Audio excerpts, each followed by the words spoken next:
It rained for 4 straight days in the town of Millhaven. On the 4th night, the whole town gathered around an old oak tree to watch a young woman get tied down with rope. They said something was living inside her.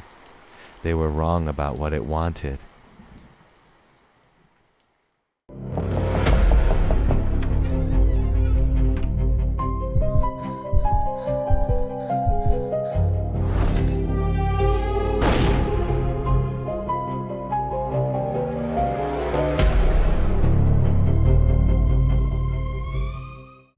TheSpiritVox. It's alive.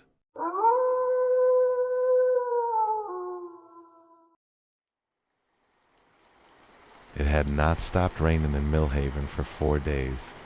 The kind of rain that soaks into your bones and never quite leaves.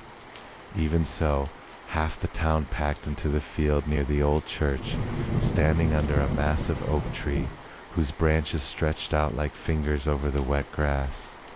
Some held broken umbrellas. Others just stood there, soaked through, staring.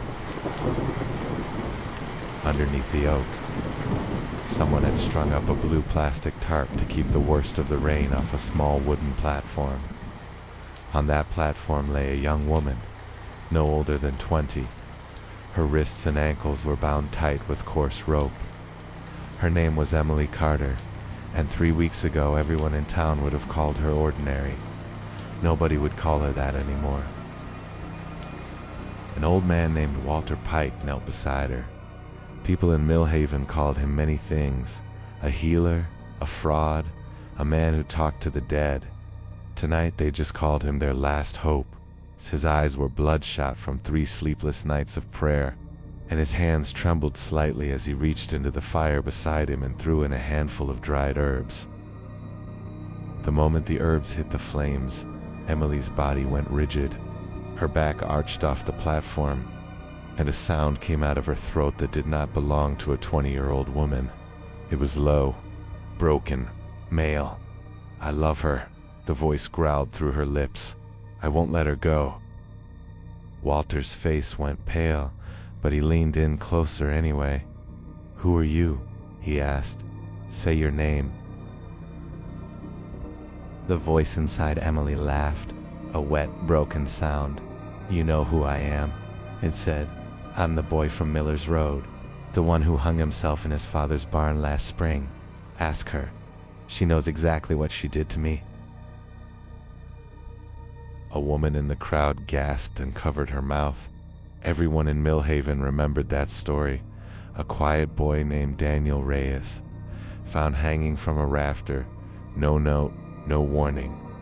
Nobody had ever connected his death to Emily Carter, until now.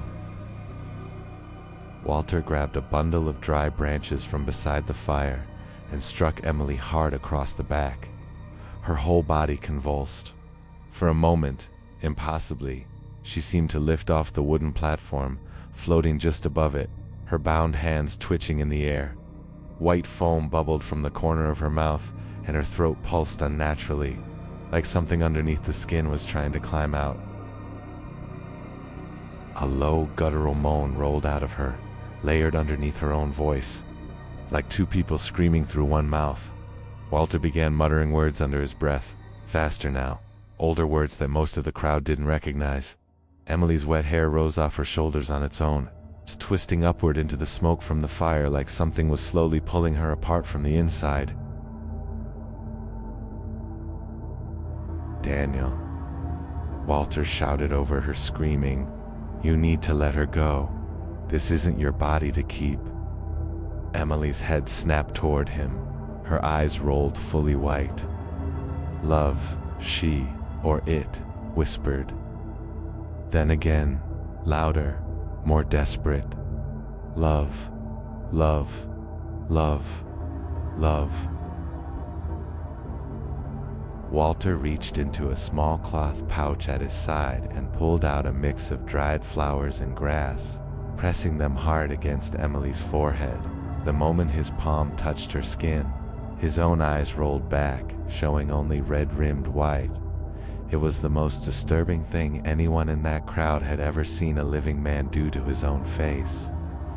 Pause 1. 5 south, somewhere near the back, a child began to cry, and a mother pulled him quickly away. Walter leaned down and whispered something only Emily could hear. "Before you go," he murmured, "leave us proof you were really here. Break a branch from the northeast side of this tree. Then we'll know you're gone." Tears, or something that looked like tears, streamed from Emily's rolled back eyes. Walter kept his palm pressed to her forehead for almost a full minute more. Then, without warning, her body went completely limp, collapsing back onto the wooden platform. Blood, real blood, trickled from beneath her fingernails where the rope had cut too deep. At that exact moment, a heavy branch on the northeast side of the old oak snapped loose and crashed down onto the wet grass.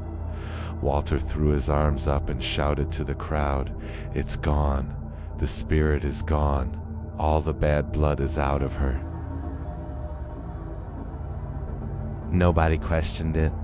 The rain slowly softened to a drizzle, as if the storm itself had lost interest. Emily's face twisted in quiet pain as the crowd cheered and slowly dispersed into the wet night, soaked but satisfied, walking home to dry clothes and warm beds. Her parents rushed to her side, untying the rope, wrapping her in a dry blanket, whispering that everything was finally over. But something inside Emily had gone very, very quiet. Not empty, just quiet. Because the one part of that night nobody in Millhaven had gotten right was what Daniel Reyes had actually come back for. He hadn't come back to haunt her. He'd come back because he was the only piece of himself left in this world that still remembered how much he had loved her. And now, in the eyes of everyone she knew, that last piece of him was gone. Weeks later, Emily still stood by her bedroom window some nights, watching the old oak tree in the distance. Her parents said she was healing. Her friends said she seemed different, quieter, somewhere far away behind her own eyes. Nobody in Millhaven ever asked her what she remembered from that night. Maybe because some small part of them didn't want to know the answer.